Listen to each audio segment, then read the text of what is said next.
बिस्मिल्लाहिर्रहमानिर्रहीम। कब्ज़ कॉन्स्टिपेशन एक ऐसी बीमारी है जिसने आज की मॉडर्न लाइफ को सबसे ज़्यादा मुतासर किया है। आज के इस वीडियो में हम कॉन्स्टिपेशन के सिम्पटम्स, अलामात और काजेशन, इसकी वजूहात को बयान करने की कोशिश करते हैं। अगर किसी मरीज़ को हफ्ते में सिर्फ 3 बार पाखाना आता है तो उसे कब्ज़ है।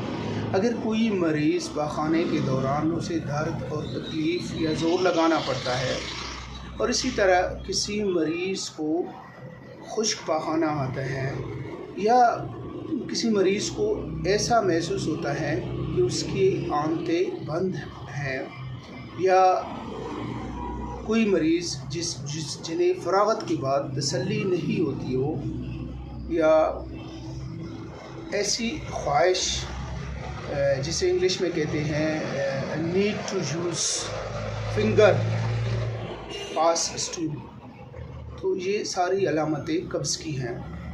इसी तरह इसके जो काजेशन हैं, वजूहात हैं, उनमें टॉप पर जो है वो यूज़ ऑफ मेडिकेशन। ऐसे लोग जो कसरत से अद्वियात का इस्तेमाल करते हैं, मुख्तलिफ़ किस्म की दवाइयों पे चल रहे हैं, तो उन्हें कब्ज़ की शिकायत हो सकती है।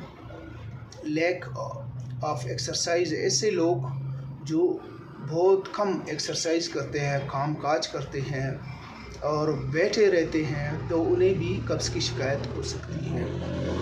और ऐसे लोग जो पानी का बहुत कम इस्तेमाल करते हैं, ऐसे लोग जिनकी ग़िज़ा में फ़ाइबर बहुत कम इस्तेमाल होते हैं, या वो मरीज़ जो पहले ही से IBS जो आंतों का मर्ज़ है उसमें मुब्तला हैं। इसके अलावा ट्रैवलिंग, सफ़र करना, ओल्ड एज और बूढ़े अफराद में भी ये हो सकता है, और प्रेग्नेंट वुमेन्स भी इससे मुतासर हो सकती हैं।